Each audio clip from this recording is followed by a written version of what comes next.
Dahulu kala, di suatu desa kecil dekat lembah yang asri, tersebutlah dua bersahabat bernama Embro dan Pipo.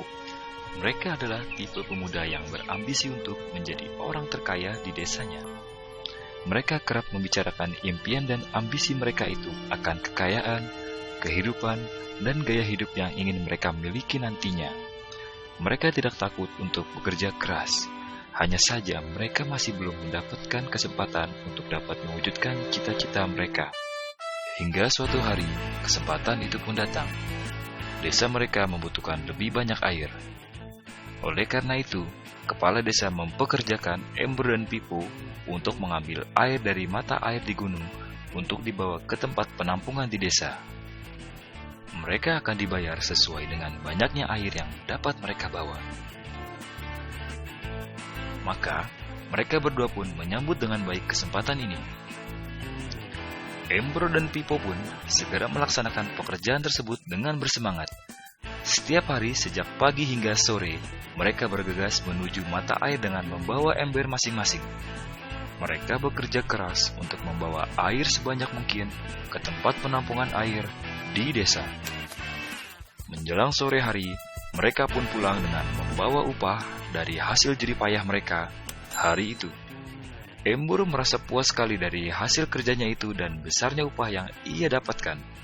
Ia yakin bahwa dengan pekerjaannya ini, ia bisa segera mewujudkan cita-citanya.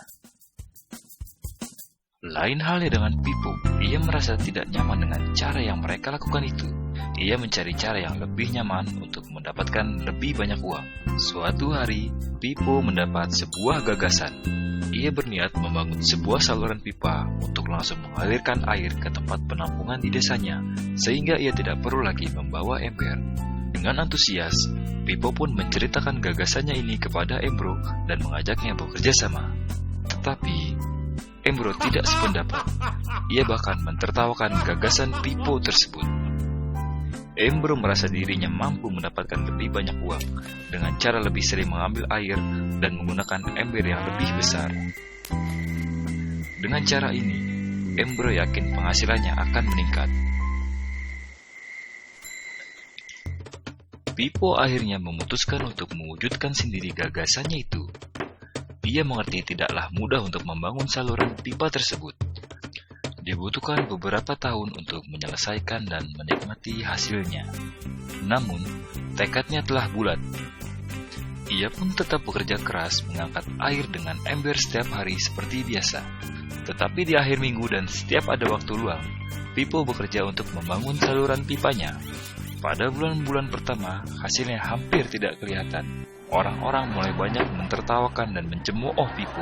Mereka menjulukinya Pipo si manusia saluran pipa. Sementara itu, penghasilan Embro telah meningkat 2 kali lipat. Ia sudah berhasil membeli hal-hal yang selama ini dia impikan.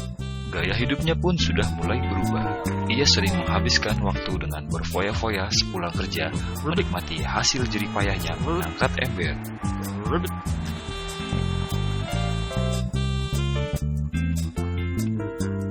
Seiring bertambahnya usia, kinerja Embro pun sudah semakin lamban karena beratnya ember besar yang ia bawa setiap hari.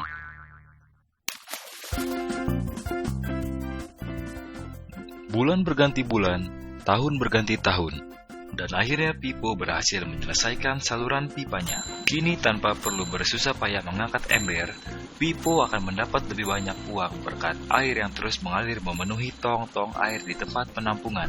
Air terus mengalir tanpa henti, bahkan saat ia tidur, makan, ataupun saat pergi berlibur. Pipo pun puas dan bangga berkat tekad dan kerja kerasnya. Kini penghasilannya pun mengalir tiada henti, seiring aliran air di saluran pipanya.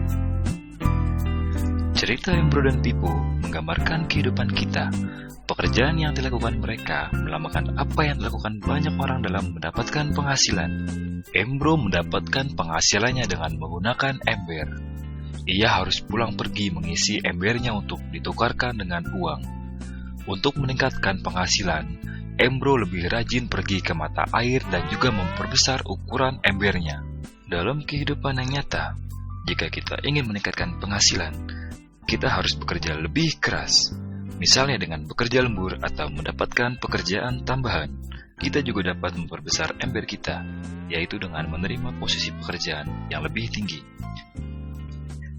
Sebagian besar dari kita menukarkan waktu untuk mendapatkan uang.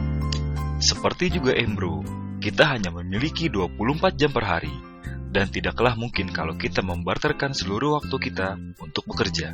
Ada saatnya ketika kita tidak mampu membarter lagi waktu kita karena alasan usia, penyakit, ataupun alasan lainnya, sehingga penghasilan kita terhenti sama sekali.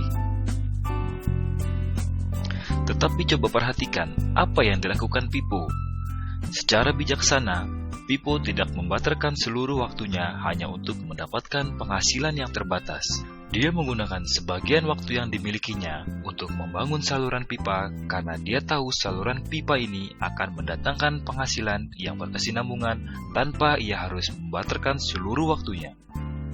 Dia tahu bahwa suatu hari nanti, mungkin karena alasan usia atau kesehatan, dia tidak akan lagi dapat membarterkan waktunya dengan uang. Untuk mampu mewujudkan gagasannya, dia hanya perlu bekerja keras sekali saja dengan cara membangun saluran pipa.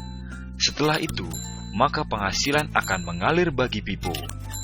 Pippo telah menunjukkan kepada kita bahwa untuk mendapatkan penghasilan, kita tidak harus selalu membarter waktu kita dengan uang. Ada cara lain yang lebih baik. Bagaimana dengan Anda? Apakah Anda masih seperti Embro yang membarterkan waktu Anda untuk mendapatkan penghasilan? Atau Anda ingin mengikuti jejak Pippo dengan mulai membangun saluran pipa untuk mendapatkan penghasilan yang berkesinambungan? Jika Anda tertarik dengan gagasan saluran pipa, hubungi orang yang meminjamkan Anda DVD ini, agar Anda bisa memulai membangun saluran pipa penghasilan Anda saat ini juga.